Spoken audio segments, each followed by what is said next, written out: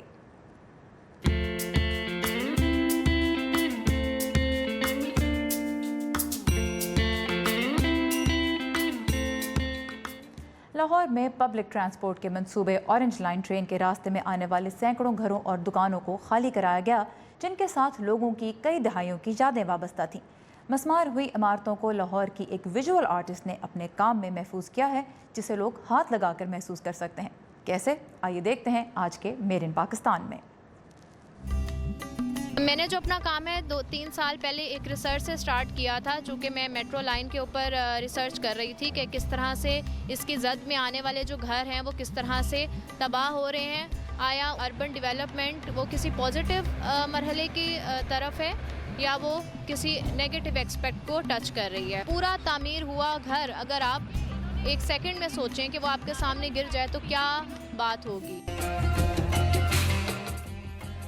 میرا نام رضا فاطمہ ہے، میں نے NCA سے لاسٹ ایئر ماسٹرز کیا ہے ویژول آرٹس میں 2016 میں، اور میں لاہور بیسڈ آرٹسٹ ہوں۔ میں NCA میں جاب کر رہی ہوں۔ میری سراؤنڈنگس میں جو بھی چیزیں ریلیٹیبل ہوتی ہیں ہیومن سفرنگ سے، میں ان کو ڈاکومنٹ کرتی ہوں۔